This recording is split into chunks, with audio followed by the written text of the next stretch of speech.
Hey, I'm so excited. We are here, y'all. Women in leadership. We have an amazing panel discussion for you today. We are going to be talking all about the challenges, the successes, and the future of women in the workplace. And I have been anticipating this conversation since we thought about it, right? Because number one, I love Women's History Month because I think it just really highlights who we are in the world and all of our amazing gifts. But number two, I mean, I honestly think it should be Women's History Year, but okay, whatever. What I'm saying? So, but I love women in leadership. I love having this conversation because we have such an amazing gifts to offer the world. And so this conversation is going to be very, very relevant as we go on. And so what I want to do is I want to ask the audience, wherever you're tuning in from, please let us know where you're tuning in from. We're excited to welcome you to this conversation. I am Dr. Kiki Ramsey, and I'm the founder and CEO of the Positive Psychology Coaching and Diversity Institute, aka PPCaDI. And I do know the name is long, and I just couldn't help myself. Um, but I am joined by some amazing women who I have had the pleasure of working with from PPCaDI's existence. And so I'm excited for them to actually introduce themselves. I'm going to go ahead and kick it to Iris Drayton Span so she can introduce herself to everyone. Oh, thank you so very much, Dr. Ramsey. I'm just so grateful to be here today, along with Chelsea and Stephanie, to have this conversation and just to be a part of this space and Women's History Month. Yes, yes, all the time, every day, all year, every day. I am a director at Stanton Chase, DC, executive search firm. We are local and national and international. And one of the things that we pride ourselves on is being a partner with our clients to find diverse candidates to help fill the executive roles that we search for our clients. And I love being a part of that. I was formerly the vice president as of January, formerly the vice president of human resources and the chief diversity officer at WETA TV. Loved it, loved it, loved it. Wonderful, wonderful 4 years. Just fantastic place to have worked, and loved all the colleagues and everybody I had an opportunity to be engaged with in my team, and just doing the powerful work of such a great organization, making a difference in our communities through media. And I'm just so excited to be a part of this conversation. Thank you, Iris. We've worked together Yep. for a number of years, and I'm just super excited that you said yes. I'm super excited that you said yes. Before we go to Stephanie, I want to say hey to Jonathan in the chat. Hi, Sandra. Hi, Jennifer, coming in to us from Atlanta, Georgia. It's awesome to see you all here with us today. All right, Stephanie. Thank you so much. I am also thrilled to be here. I can't wait to see what good nuggets come out of this conversation. I'm ready to take notes myself because I am prepared to get some good bit of wisdom from the women on this call. I am a leadership and diversity coach with PPCaDI, and it is my honor to coach all genders, but I am thrilled to talk about what it means to coach women in leadership today.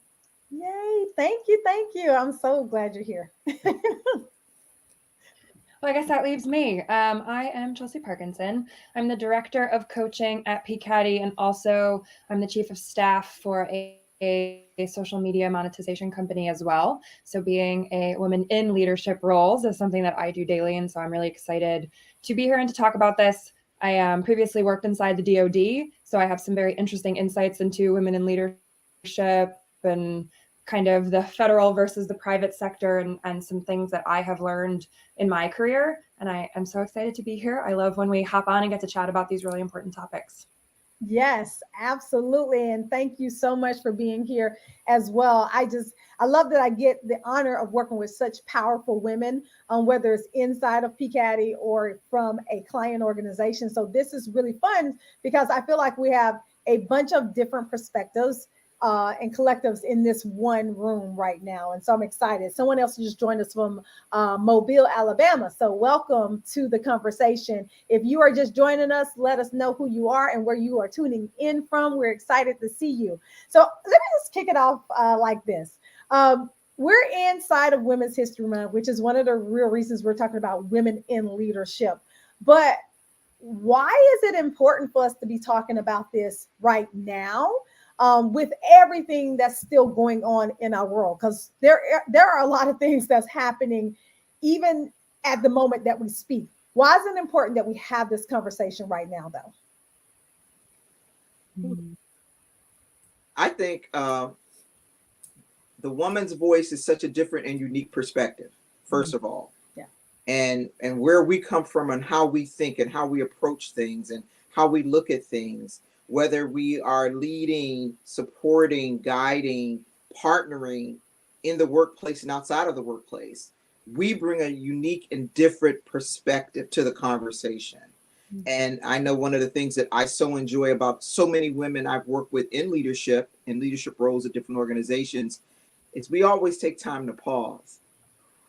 We always take time to pause before we make major decisions, before we move forward, before we expand, grow, do whatever we're going to do. We pause.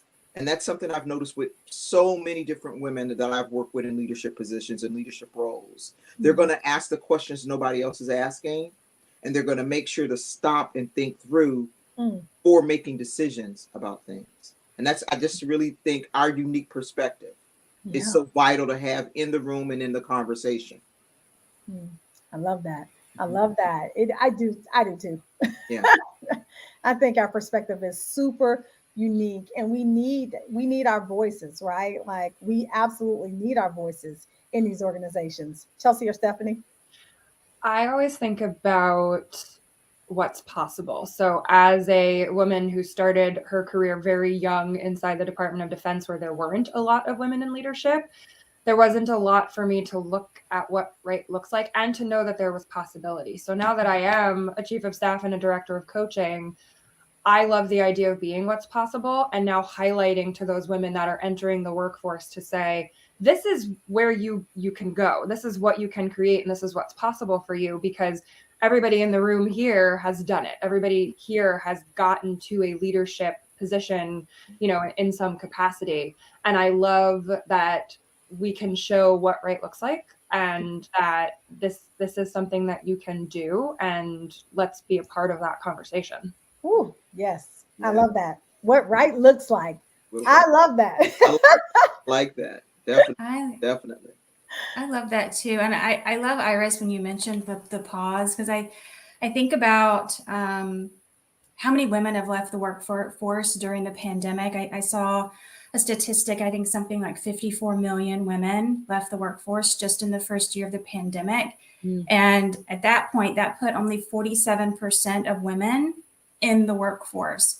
So how much of that pause are we missing, right? I neglected to mention I'm also an HR operations manager outside of PPCaDI as well. And we see this, right? That pause is so important. I love that you mentioned that, Iris. The collateral damage I think that we see from that is a loss of engagement, a loss of productivity, perhaps a loss of engaged teams. And you think about the loss, but then like Chelsea mentioned, you think about the look forward. That's the benefit we bring. Yeah. And that's why it's so important to talk about that now more than ever. Diversity and inclusion is what is belonging is what it's all about. That's so in our personal lives, in our professional lives, that pause and that engagement that women bring, I think is a key differentiator that we'll see going forward that can shift the tide. Yeah. Wow. I love that. I love the pause and the difference we make in the difference in our voices, right? Because we do bring something unique to every organization. Our voice is unique. But at the same time, we still experience all these challenges, right? That statistic is astounding, Stephanie. Like, and so, that is insane. How many women leave, the workforce, which then leads me into the very next question is like, what are some of the unique challenges that women face when it comes to leadership, right? When if we're leaving the workforce during a pandemic, why is it more women? Why is it not more men? Like, what is that saying? Have we even made any progress over these years? is it by choice? Because I do know that that is also, a thing, right? We might leave by choice, but what are some of these challenges that we're seeing? And then especially in a pandemic, I think this conversation is unique because we are in a pandemic, Right. right? I think that, I mean, depending on where you go, honey, you don't see no mask no more. So some people are not in a pandemic anymore, but our country is still there, right? Yeah. And so what are the challenges that we're still facing in this environment that we all have to live in as women in leadership? Right.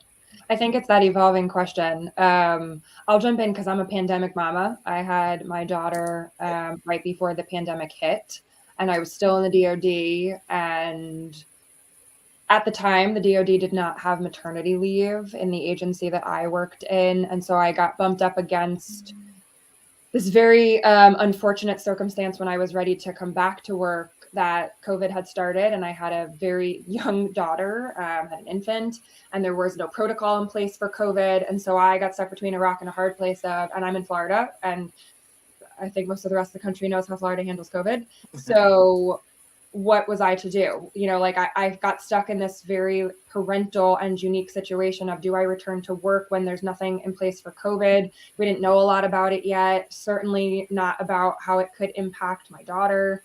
Or do I not go back because I don't know what to do with all of this. So I think there's that role as a mom that's very unique. And I'm certainly not undermining my husband's decision making for himself as a father, but as a mom in the workforce of, I've already been pregnant at work, then I took leave for having my child, and now I'm stuck having to make a choice for the health of my daughter to go back in a pandemic. And I think what's important about that is now how that comes out to play in my leadership and what I have brought with me. So just thinking about that first question we asked about, women in leadership and why it's important, my learning as a mom, what that comes into in my leadership style and my whole person approach to leading. I can't say I'm grateful for the pandemic, but I learned a lot of lessons about how to lead, how to make decisions. And now my ability to give that back to the people that work with me, I think, is a very unique situation that not everybody gets access to. Wow. No, that's pretty amazing. That's pretty amazing. Chelsea, one of the things that I was thinking about when you were speaking, in addition to childcare for a lot of mothers in the workforce that changed everything, and the numbers that Stephanie said, caregiving itself. I know I have an 83-year-old father. So during a pandemic, many women in leadership, we were having to step up or change or modify how we did caregiving. Yeah. Because you just couldn't do all the things you normally would do prior to the pandemic. So caregiving was just on any level, parent, grandparent, aunt, uncle, partner, became it rose to the top, and it changed the landscape for so many people that had to do caregiving. And most of the time that fell on the woman, or the female in the family, whatever that situation is.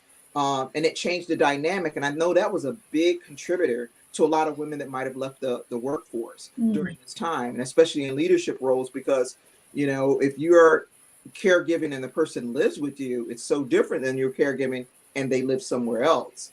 And you still have to do your responsibilities, your roles, and leading your team and the work and reporting in executive leadership and being a part of executive leadership. That's a lot. And I know that weighed a lot on a lot of people's minds, and a lot of women that I know that did say, no, I just need to step back from this. I need to step away from it. A lot of my colleagues, when I worked for WETA, I mean, that was a major discussion. We were trying to put things in place to extend, and we did. We worked on increasing our parental leave policy outside of the FMLA. We did a separate parental leave that was increased than the employees asked for, and we were able to do that as a leadership team, which was so welcome by the staff, to give more paid parental leave for our staff. But I think that was another contributor to women leaving the workforce, is the caregiver responsibility fell on a lot of women. I think that was a major contributor. I didn't leave the workforce, but I know what it was like. Right. Caregive for an elderly parent, and luckily my father is in good health, but still he couldn't do none of his appointments. I mean, everything was just turned upside down. And Wow. I had to manage that. I had to manage that. And at a high level of leadership as well, right? Oh, At a yeah. high level of leadership, you still have to manage that as Yeah. well. Wow, that's. I mean, you ladies make such beautiful points, Stephanie. Yeah, something that's coming up for me and thinking about challenges, and I kind of hear this in what both of you said. I'll give an example. So I think there's this perception, it's not just I think, research shows women, whether it's true or not, and sometimes it is, can be perceived as too emotional or more emotional than men.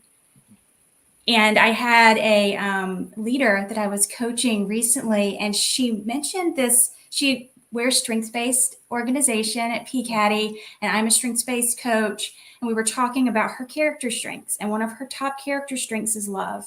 Mm. And she said, "How can I use love in this leadership position that I'm in? Where how does that even make sense?" And it makes so much sense. We ended up diving into it and thinking about how that can show up. If you unpack that, it can show up as having empathy. Yeah. We talked about that pause, right? Where does that pause come from? Empathy. So while it's a challenge that we can be seen, our women can be seen as too emotional, I think it's also such a strength if we harness it in the right way and think about it that way. But that love shows up in the caregiving piece that you were talking about too. So not only is it a challenge, but I think it's also a strength. Yeah, Thinking absolutely. about empathy too. The whole while we were all sharing about this, I was thinking of our principle of empathy, of how I think our ability to connect at that emotional level with people, because everything we do as humans is based on how we want to feel and how we feel. Yeah. And so these challenges that we've come up against, they give us maybe more access to empathy, which allows us to then use that in our leadership. Yeah, which I think is great. I mean, a lot of times when you say empathy, you know, a lot of especially top level leaders are like, well, no, we're not talking about the E word. You know, and I'm just like, it's okay. We can learn these things. But I do think that, you know, you ladies bring up such really great points. I can remember I started a whole company in the pandemic. Hello, PPCaDI. And so, but I was encouraged because I seen so many things, especially when it came to leadership development, going by the wayside, right? Like I totally believe in leadership development, but I also believe in coaching, right? Coaching of people. And I can remember starting even at at WIDA, like one of our coaching when we first started, it was in the pandemic.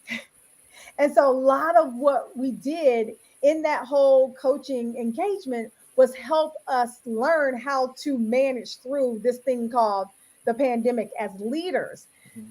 But here's the thing that I think is interesting.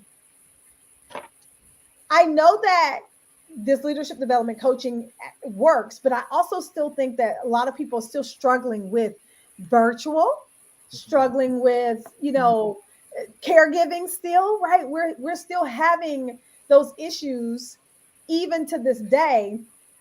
But I know it's not just synonymous to women, right? But I don't know. Do I feel like we're receiving the brunt of like what it feels like to be a leader in this environment, or is it more spread out against men and women, but we just have some unique challenges because we are caregivers and we do a lot of things. I can remember saying something, I was like, "Oh my God, I am trying to cook dinner. I got to get these kids together. I got to get lunch together tomorrow. And God forbid my daughter get exposed to COVID-19. She's sitting right here on this couch, mommy, while I'm right here trying to talk to you." And so I'm just like, we face these issues, but I just want to know, is it just more us because we are like have that primal instinct to be the caregiver? I think it's balanced, because so many people were thrown into working virtually no matter what their organization was when the pandemic started. And I know from my experience, it was my male colleagues as well as female colleagues, and especially in leadership roles, because traditionally, if you have been used to working in an office and seeing people face to face, that's how you managed, that's how you directed, that's how you did the work, that's how you did the meetings, that's how you did everything. Overnight, that was flipped. It was flipped. So no matter what was my male colleagues, female colleagues, especially in leadership, we're all sitting here trying to figure out, okay, how do I lead these groups now in a virtual setting while my family's going on in the background? And as a leader, you're trying to learn how to blur the screen out so you can give your team your attention, and also this meeting you're in with a partner or vendor or whoever it is. But I think for me, what I experienced, it was with both. It was with both. Everybody was trying to figure this out. They were trying to figure it out. I think maybe as women, a lot of times we might have taken it a little differently and took on a little bit more because of those roles we've always been in and had to fill in those spaces. But I know when it first hit, it was everyone. It was everyone trying to navigate it at my former organization, and just trying to see, okay, how do I do this different? Still stay engaged, still do what I need to do, but still also show up as myself and my authentic self, but also making sure I'm taking care of home and family and everything else. So it was both. It was both that I was seeing. I definitely know a lot of my female colleagues and women colleagues took on an extra load. They took on an extra, okay, how do I set myself up in my closet, because I don't have a home office, set myself up in my closet and put the signage out so my kids know that during, 12 to 3, I'm in meetings, don't knock on the door, food's on the table. So people created, a lot of things, and especially women, we had to create a lot of different ways how to navigate and handle this, from being leaders that are on site, being seen in one way and managing business and everything else in one way, and then flipping it overnight. But from my experience, it was kind of even with a lot of men and women leaders. It was kind of even what I saw. Okay. Yeah. I think the challenge that I noticed in myself, and I think is probably a widespread situation for a lot of women, is I grew up in in my house, my mom didn't work when I was growing up. So she was always around. And if you forgot lunch, or, my mom was able to come and be there, and that was really great. But I notice now in my household, we both work, we both are busy, like we're a very split household, that if I don't check myself, my challenge is to make sure that I'm not falling into my own learned and society's patterns and habits of what's expected of me as mom, and realizing that this is an opportunity to reset those norms. Just because I'm mom doesn't mean I need to be the only working partner that's doing more of the laundry, that needs to dump a meeting because Kenna can't go to school, whatever those things are. So I've actually seen the challenge is in finding that balance, because it, as a parent and as two working partners, my husband's responsibility too is our child and our household. And, if something happens because of the pandemic, because of what's going on around us, but if I don't check myself, I will be the martyr. I will be the one that's saying, well, I'll just cancel these meetings and go pick her up, or I'll do this or I'll do that. And I find that if I don't stop and ask for it, and don't stop and catch myself, I fall into those habits and patterns of what's expected of me as a woman, instead of what could be possible here. So that I'm sure I'm not the only mom and only woman who's experiencing falling into those habits and patterns, but that has been kind of my challenge and experience here. Wow. That is so profound, because isn't it? That's so profound, because what you're saying is that you have the power, right? It's not that we're pushed into certain roles, right? Like, not all the time, sometimes, right? But not all the time, right? It's that we can make a choice to be present and aware of where we are and what we need as a woman in our households, and also a woman in the workplace, and say, hey, this don't really work for me. And so, or let me recognize you doing this to yourself, right? That's super powerful. I love that. Something else that it brings up for me, I was thinking about it as you were talking, Chelsea. I am married to a woman, so we are two women parenting in a household, and we don't split things obviously by gender binaries, because we are two women, and I have to make sure I'm not taking that for granted, and assuming that when I talk to others that the share of household burden varies so much from household to household and different types of setups. And I think as leaders, we talked about empathy being so important, of being able to recognize that not everybody's household is the same, and what that can mean for how people can show up and what they have to balance. So I think you're right, Chelsea. In some instances, it's that not wanting to do it all. I still find, even though we're two women in a household, you still find yourself being like, well, maybe I can just do it myself because I can do it faster or better. I don't want to burden the other person. Having that open communication, however your household is made up, I think can be key. Yeah. That Chelsea, when you said check yourself, I'm resonating with that, because if this pandemic hasn't shown us anything, especially as women leaders, checking ourselves, that is so powerful, because and also, Stephanie, you go through that. Well, I can just go ahead and do it because I'll do it right and I'll do it quicker and all that kind of stuff. And you have to check yourself. You literally have to check yourself. You know? And you'll overdo it. Our kids are grown and gone and moved out, but my husband has to go out every day to his job, even through the pandemic. I was working from home. So I had to check myself, because I kept sitting here going, well, I guess I need to cook dinner every night. I need to do laundry every day. I need to do all these things. And I was putting all this undue pressure on myself because I was still working, 10-hour days doing my job, but just doing that to myself and spiraling into that. Yep. So the check yourself is very powerful, because we can control that. We can control our thought processes, how we look at this, how we perceive what our role is, and what we can and cannot handle, and what we don't have to do, and where we can meet in the middle and collaborate and say, hold up, let's talk about this. How can we do this a little different? So that I don't keep getting myself in that spiral and doing it. That resonated with me on the check yourself. That really did. It really did. It's so good too, because I have to check myself often, right? Because even yesterday I was, we are in the culture of just back-to-back meetings. So everybody knows what I'm talking about. You get out one meeting, you got another one scheduled, right? That is how we live life. I'm like, when do we ever have time to work? We're on all these meetings, but that's a whole nother story, right? So I was really stressed out yesterday because I was just on meeting after meeting, and then I was, cooking dinner, and then I told my husband, I was like, I'm really stressed out, and he was like, well, let's stop and talk about it. And I'm like, I ain't got time to talk about it.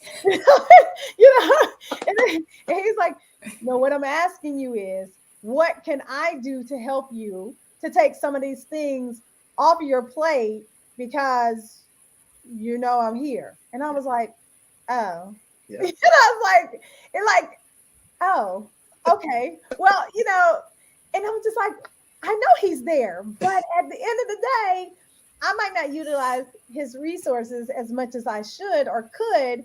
And not everybody is in a intimate relationship or anything like that, because you may be a single person too.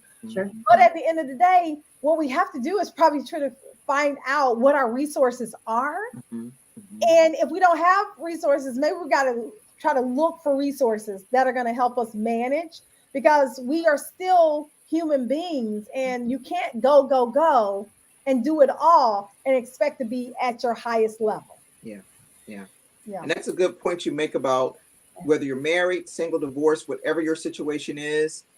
Look for those resources, reach out for those resources. That was very, very important to me at my former organization, is making sure we were putting resources in place, whether it was virtual apps, whatever that looked like, to help support our colleagues. We created a parenting group, whatever that looks like, because everyone needs resources in a different way. And especially as women, we're more than likely reluctant to ask for it, and to ask for that help and ask for that assistance, because we think we're super women, yourself included.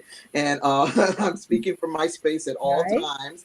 So I think that's important too, no matter who you are, no matter what situation. If you're a woman in leadership, reach out, get that support, get those resources, whatever it is that you think you need, or you've been thinking about in the back and it's been twirling back there. Act on it, do it. It's okay. It's nothing wrong with that. I'd rather reach out and ask for assistance and help and resources than sit and spiral down and burn myself out trying to do it all, being Superwoman. Exactly. So we got Ryan and Jonathan, and And Miss Bigger is on here.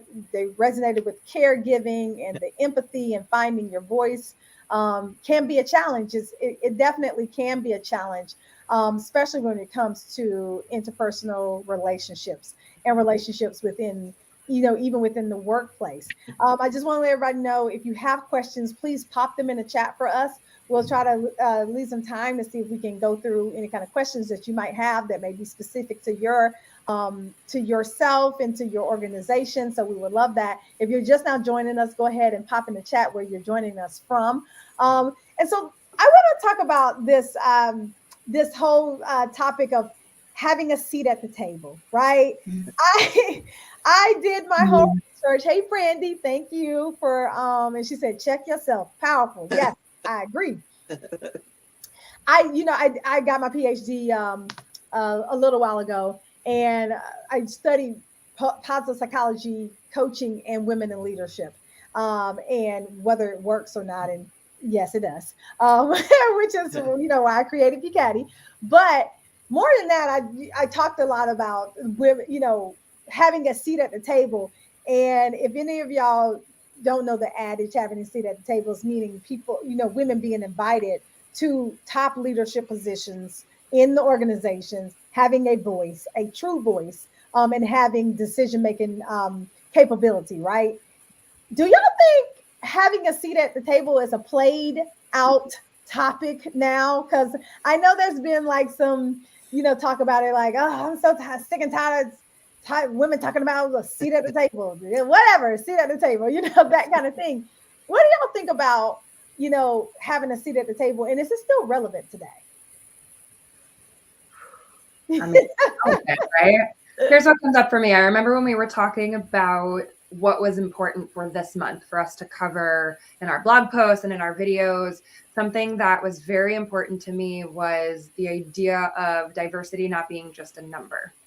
And I think that's what's overplayed, is that we overcorrected with diversity, with women, people of color, you name it. And we made it percentages and numbers. And we overdid the numbers and the percentages and underdid the people aspect.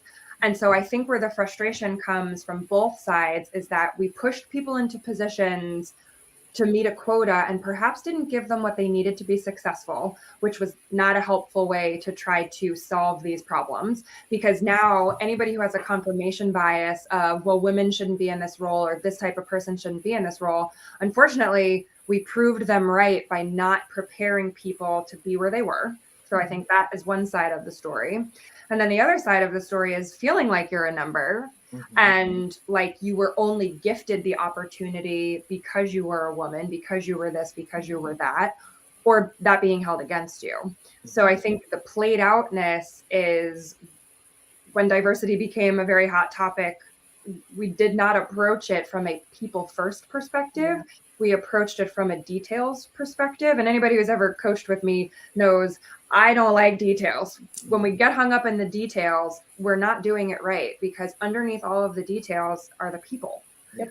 And they're our purpose. So now what we're trying to do is to overcorrect and come back from there to say, okay, well, we need to equip our people properly. We need to train our people properly, but our instant gratification brains don't like that because we want to solve the problem now. So from working, within our diversity framework at PPCaDI, we have to bring it back to our people, because their seat at the table, they need to be equipped for it. They need to know that they're supported to be in it. They need to know that other people see them as they belong at the table. And that only happens if we focus on our people first. Yeah. So, yeah. Something that came up for me with what you were saying, Chelsea, I think about not only training women. So you got the seat. We're not just going to give you a seat. We're going to give you training. But I also think training the other leaders that are already there and thinking about the leadership behaviors that you've put up as something that to aspire to in the past, if that's being adjusted correctly to make room for other behaviors, are we making sure everyone else at the table is aware of that? Yeah. So if you're only judging someone, not that you should judge people, we know that. If you're only judging them based on the pre-existing leadership behaviors and not encompassing the whole shift that we're making, I think voices don't get heard for that reason too. Yeah, man. Well, someone who's been at that seat at the table, I am just bubbling over with love of this conversation because and everyone who knows me knows I am human centric. That's the space I come from, I work from, I engage from, and everything I do, from HR to DEI to executive recruiting, and especially doing the executive recruiting, with a company that puts diversity first. Chelsea, you hit the ball out the park. It's the human, it's the people. I was at that table not only just for a number or a quota or anything like that. I was there because my voice mattered. What I brought mattered. My experience, years of experience, mattered to the growth, the development, and the leadership of the organization. I think one of the things that's important is we never forget that we all could be at the table, everyone, because it's your voice, it's your experience, it's with the knowledge and everything you're going to bring to be there. And I just look at it as everybody at the table. But what Stephanie said is true, though. Yeah, you got to prepare people. Yes. You got to prepare all those other people around you to understand. I am not a number. I am an experienced professional that is here to contribute to this work and conversation to uplift and better the organization. Period. Period. Period. Period. And that's just, bottom line. But anybody who knows me, who's worked with me, who's been around me in any leadership position I've been in, I am human centric. I am people centric. I am people focused. Because without that, you have no organization. Oh my gosh. Iris, well, let me just say I'm the first to know this. And I know your reputation precedes you. Everywhere you go, I mean, you are an amazing connector and you always put people first, right? And I think that's what it's all about. So Stephanie, that point, I think it's important for us to get it right? It's not just the seat at the table, right? It's not about a number.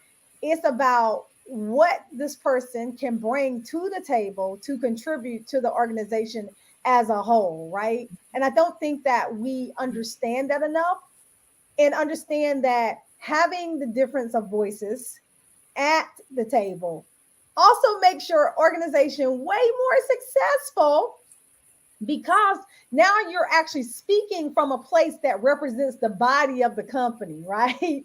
Not just, taking a number. But here's what I see, though. I'm truly grateful for all of the organizations that have brought PPCaDI in to actually coach, because I feel like you get it right? And then it doesn't even have to be PPCaDI. We want it to be, but even if it's not, right? If you're bringing an organization in to do leadership development, then you're getting it right, because you can't just put people in a place and then say, do your job. What job? What's leadership? You don't understand. There are so many companies that don't have leadership development programs in place right now. Their leaders are just meant to do a job that they're not really equipped to do.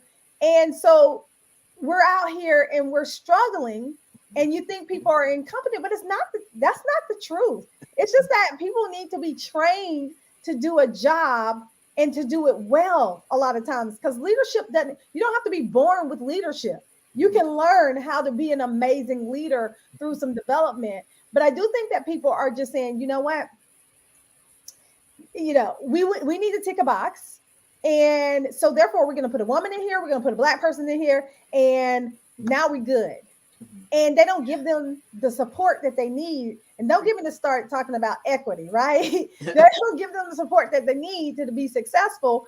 And so when things go wrong, you can't then blame the person per se, because you as an organization didn't give them exactly what they needed to grow and to be amazing. Yeah. I have to just say, when I was at WETA, I kudos. I was able to be my authentic self. Yep.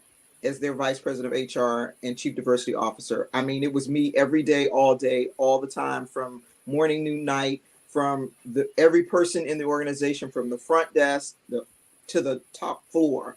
I was able to show up and be me and be my authentic self and contribute.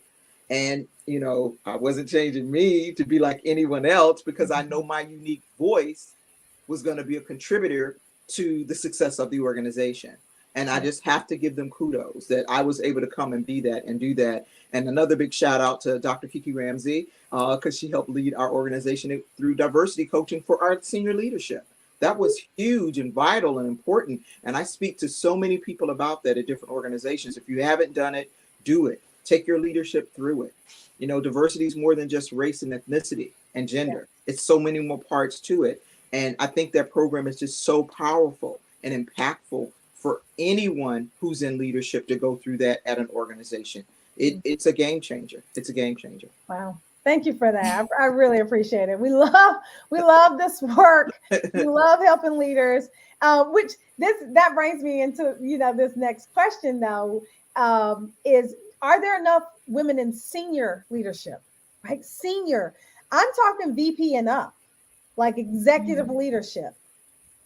Do y'all feel that there are enough in this vast world of us that are in these positions that are able to create real change within an organization?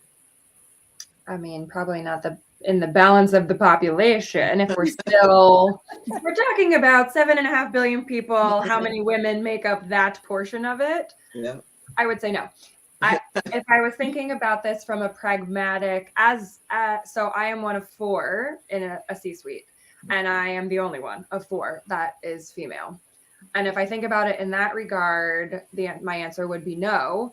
But if I think about where we just came from with making sure that women are equipped, I think now is that phase to refocus there, to bring in companies like PPCaDI to help you make sure that people have what they need to do it successfully.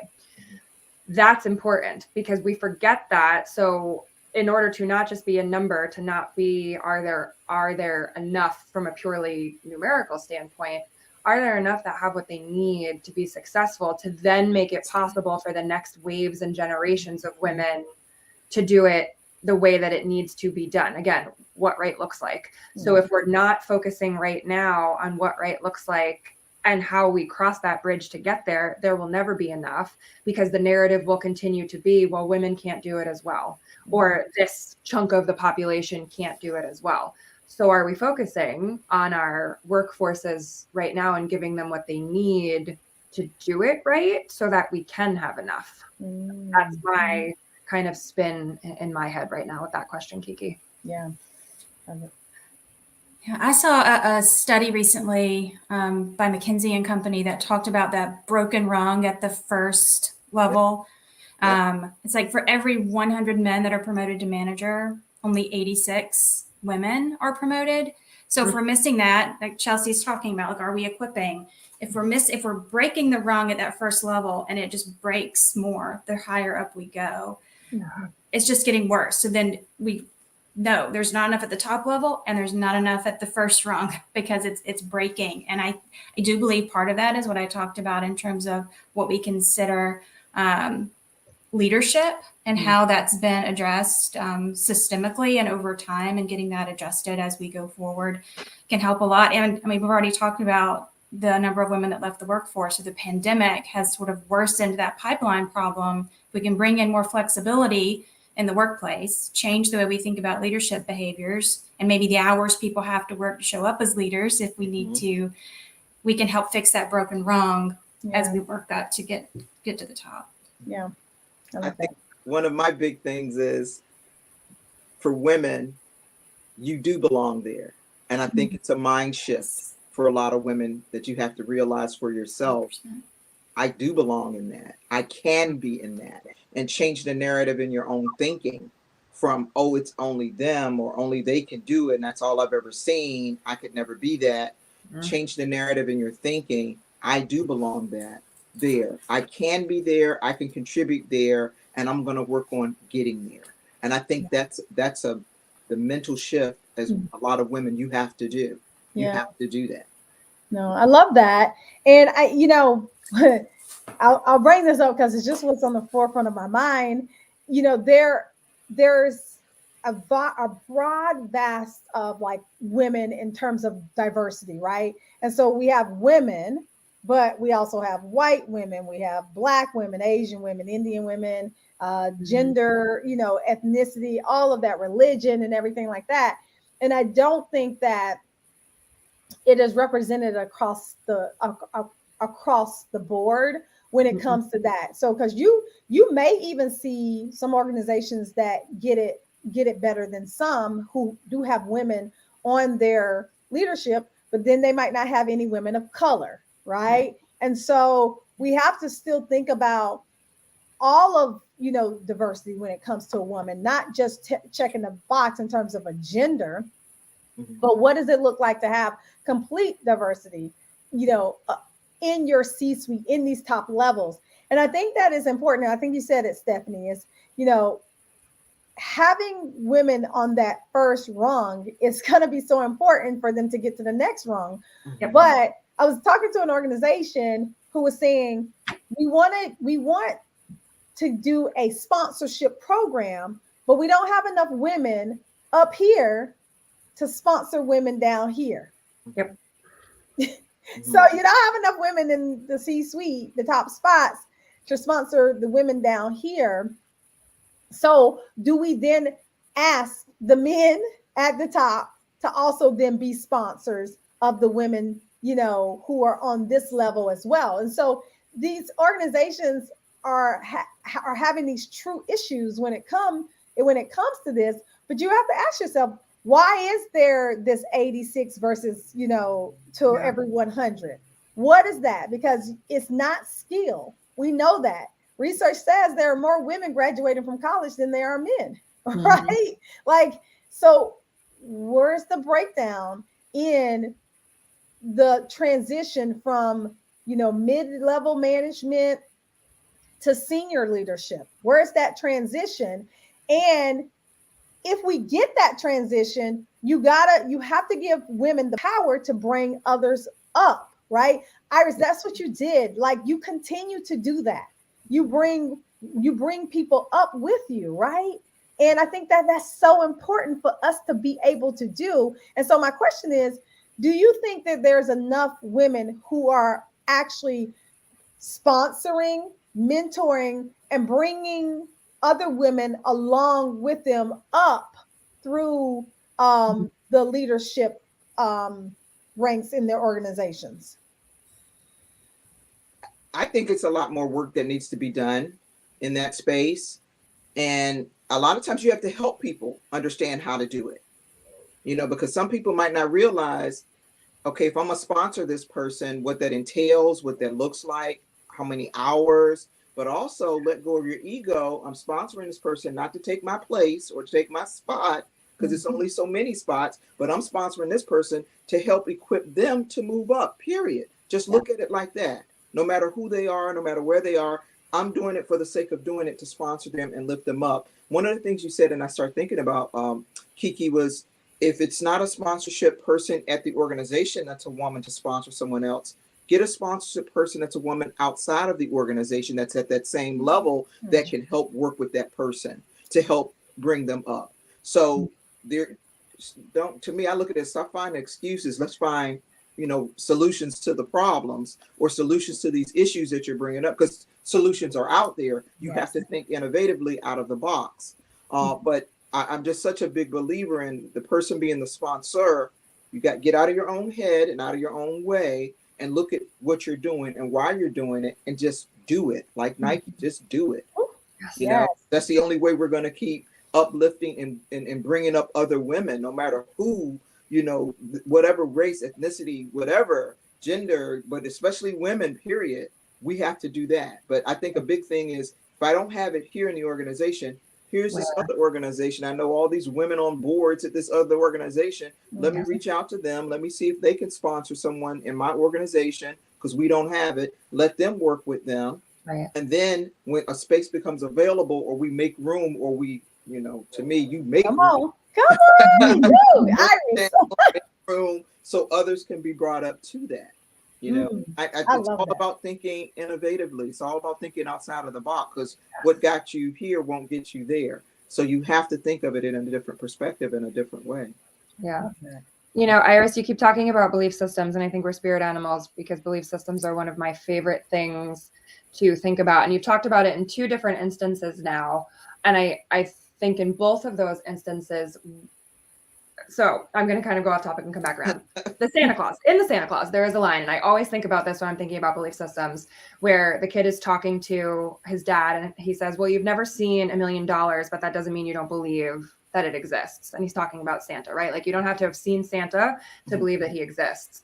And I think about women in leadership, and I think about everything we're talking about today, and you don't have to have seen it to know that it can exist. So you don't have to have seen sponsorship in your organization to know that it can exist somewhere. You don't have to have seen women in your C-suite or women doing roles that they've never done before to know that it can exist, but you have to choose to believe that it can. And that, I think, is where the creativity to do what you're talking about comes from. You have to choose to believe that you can go and find that sponsor somewhere else. You have to choose to believe that you can get promoted to that position. Because if your belief system isn't tethered to the outcome you desire, you cannot create the pathway to get there. So it all starts, you know, between your ears with, what am I choosing to believe can be true? And then am I going after that?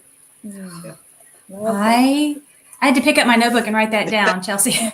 Choose to believe. I was thinking too, when connecting what both of you were saying, thinking about the confidence of someone, right? It's like choosing to believe, but maybe it's also about those senior leaders, whether they're men or women, that could step up and be sponsors. Do they have the confidence in themselves to sponsor? Have they been told what it actually means? Have we done the training around sponsorship, and it not just be a word, but something that we say, this is what it means and this is how you do it. So then they can, this is what we need to do with titles, right? This is what it means to be a leader and this is how you do it.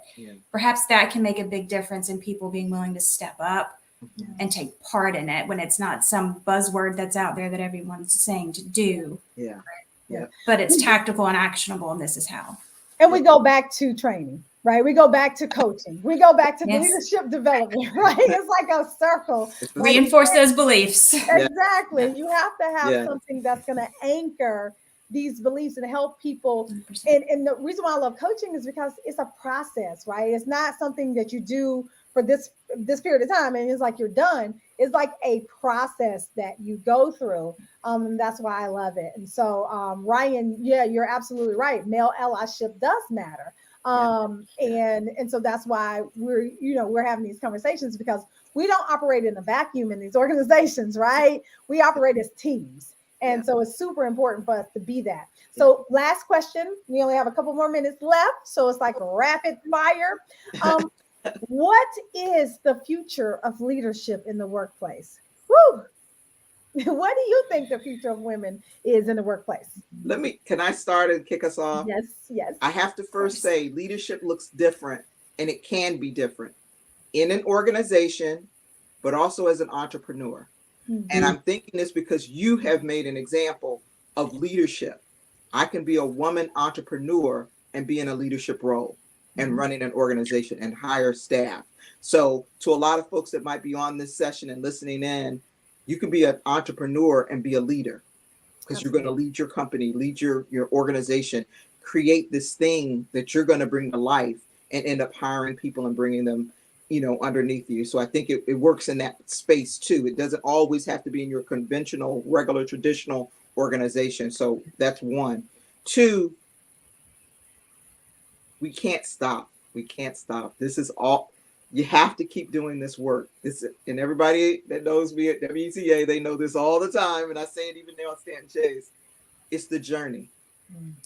It's a journey. It's a journey that we constantly have to keep going on, keep doing, keep contributing, keep building and uplifting to help women get into these leadership roles and support them and be allies to each other and not be competitors to each other as women as well. There is enough room for all of us to do this. There is enough room. So I love that. Yeah. That's so good. So I see the future as increasingly recognizing the value that women and more feminine energies bring to the workplace. This concept of like wise compassion, the wisdom that comes behind that compassion and empathy, that pause that Iris mentioned at the start. I think that's a key strength. And I see that more and more throughout the pandemic. And as we start to come out of it and get into every new normal that happens every 3 months and we shift back again, I see us driving toward more wisdom and more compassion. I'm an optimist that's what I see for the future. Beautiful. Thank you. I always think about these things kind of like a garden, and I have black thumb, so it might not be the most helpful metaphor for anybody who knows me. But when you plant a seed, you water it and you fertilize it, and you can't see what's happening, but you know what you're driving towards, and you know that things bloom and there will be fruit and there will be vegetables in this garden that you're tending.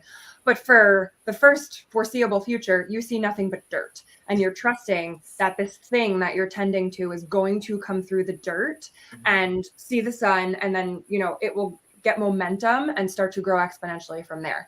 And I think that diversity in leadership, women, people of color, all of our kind of diversity arenas are like those seeds. And I hope that we all continue to water and fertilize and help things burst through the mud, even if you can't see what's going on in the dirt, but that you trust that the water and the fertilizing and the training and the leadership development, right? That's our water and our fertilizer, is going to give you those blooms that you are looking for. Because I was a seed, and I feel like everything that got poured into me from these wonderful people on this call, from training in the DoD, from women in leadership, I bloomed into a chief of staff. And so I know that these things can happen. And I hope that everybody on this call thinks about what are the seeds and where can you fertilize and water so that our garden a couple of years from now is filled with the blooms and the vegetables that we're looking to have. I love it. Chelsea, you always have the best metaphors. I love it. We're blooming and we're doing all the things. We're blooming, Kiki. We are blooming. Right. I love it. I love it.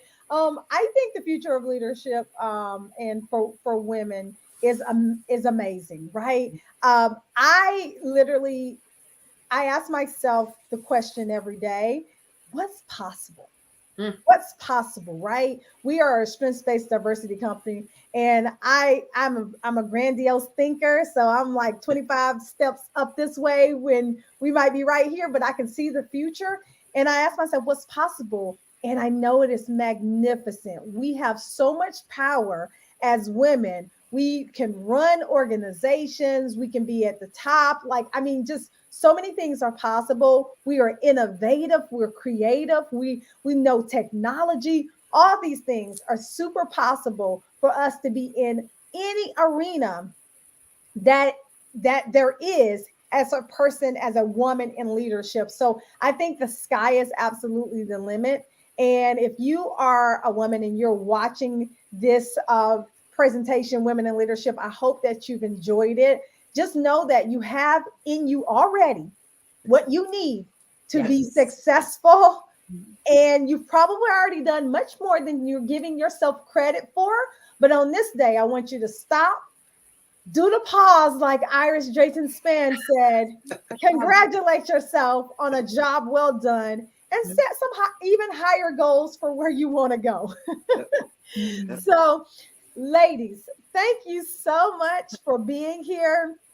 This has been a joy. I don't want it to end, but I want to be respectful of everybody's time because I know we all women in leadership and we got stuff to do. And so I'll say to you, thank you for your words of wisdom, your kindness, to say yes to this conversation, to motivate the women who are listening to us. And if you're in the audience and you know someone who would resonate with this, please share it with them. And if you're looking for leadership development, we would love to talk to you at PPCaDI. So you can just go to our website and just get in contact with us, because we love what we absolutely do. And our goal is to just grow more women in leadership. Yes. We've got more conversations coming up this month. We have a movie review. We have a webinar where we'll keep talking about these topics. So wherever you find us, go find our other socials, follow, and come hang out with us the rest of the month. Thank you. Bye. Thank you. Bye, everybody.